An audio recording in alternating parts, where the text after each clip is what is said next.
യുഎഇയിൽ ഇപ്പോൾ corporate tax വന്നല്ലോ. അതെ, ഇത് പലർക്കും ഉണ്ടാവുന്ന ഒരു മിസ്അണ്ടർസ്റ്റാൻഡിംഗ് ആണ്. സീറോ റേറ്റഡ് ആണ് കോർപ്പറേറ്റ് ടാക്സ് വരുന്നത്.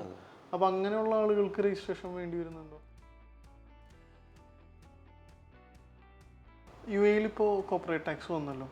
അപ്പോൾ ഈ 375,000 മുകളിൽ പ്രോഫിറ്റ് ഉള്ള എൻറ്റിറ്റീസിനാണല്ലോ കോർപ്പറേറ്റ് ടാക്സ് നോർമലി വരിക. അപ്പോൾ അതിന് താഴെ പ്രോഫിറ്റ് ഉള്ള എൻറ്റിറ്റീസ് രജിസ്ട്രേഷൻ എടുക്കേണ്ടതുണ്ടോ? അതെ, ഇത് പലർക്കും ഉണ്ടാവുന്ന ഒരു മിസ്അണ്ടർസ്റ്റാൻഡിംഗ് ആണ്. അതായത് 3,75,000 എബോവ് നെറ്റ് പ്രോഫിറ്റ് ഉണ്ടെങ്കിൽ മാത്രം നമ്മൾ രജിസ്ട്രേഷൻ എടുത്താൽ മതിയല്ലോ എന്നുള്ളത്.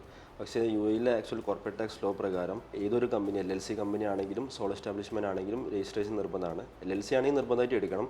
സോൾ എസ്റ്റാബ്ലിഷ്മെൻറ്റ് ആണെങ്കിൽ 1 million above turn over last 12 months അവരും നിർബന്ധമായിട്ടും കോർപ്പറേറ്റ് ടാക്സ് രജിസ്ട്രേഷൻ എടുക്കണം എന്നുള്ളതാണ് ലോ പറയുന്നത്. അപ്പോൾ നമുക്ക് ഈ ഫ്രീ സോൺ കമ്പനീസ് ഉണ്ടല്ലോ, ഞാൻ വായിച്ച് മനസ്സിലായത് അവർക്ക് സീറോ റേറ്റഡ് ആണ് കോർപ്പറേറ്റ് ടാക്സ് വരുന്നത്. അപ്പോൾ അങ്ങനെയുള്ള ആളുകൾക്ക് രജിസ്ട്രേഷൻ വേണ്ടി വരുന്നുണ്ടോ? അതെ, തീർച്ചയായിട്ടും. ഫ്രീ സോൺ കമ്പനീസ് ആണെങ്കിലും അവരും നിർബന്ധമായിട്ടും കോർപ്പറേറ്റ് ടാക്സ് രജിസ്ട്രേഷൻ എടുക്കാൻ വേണം.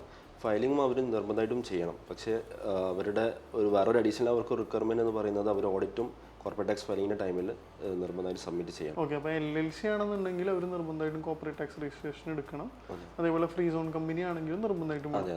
സോൾ എസ്റ്റാബ്ലിഷ്മെന്റ് ആണെങ്കിൽ 1 million എബോവ് ടേൺ ഓവർ ഉണ്ടെങ്കിൽ. അപ്പോൾ ഇവർ ഓൺ ടൈം രജിസ്ട്രേഷൻ എടുത്തിട്ടില്ലെങ്കിൽ എന്താണ് അവർക്ക് പെനാൽറ്റി ആയിട്ട് വരുന്നത്? അത് ആക്ച്വലി ഡ്യൂ ഡേറ്റ്സ് ഓരോരുത്തർക്കും LLC ആണെങ്കിലും സോൾ എസ്റ്റാബ്ലിഷ്മെന്റ് ആണെങ്കിലും ഡ്യൂ ഡേറ്റ് ഓരോ അവരുടെ ട്രേഡ് ലൈസൻസ് ഇഷ്യൂ ഡേറ്റ് പ്രകാരം ഗവൺമെൻറ് ഓൾറെഡി സെറ്റ് ചെയ്ത് വെച്ചിട്ടുണ്ട്. അപ്പോൾ ഈ ഒരു ടൈം ഫ്രെയിമിൽ നമ്മൾ രജിസ്ട്രേഷൻ എടുത്തിട്ടില്ലെങ്കിൽ 10,000 dirhams ആണ് ലേറ്റ് രജിസ്ട്രേഷൻ പെനാൽറ്റി ആയിട്ട് അവർ ഇമ്പോസ് ചെയ്യുന്നത്. പലർക്കും ഇപ്പോൾ ഓൾറെഡി കിട്ടിയതായിട്ട് ഓൾറെഡി ഇമ്പോസ് ചെയ്ത് കിട്ടിയിട്ടുണ്ട് അവർക്ക്.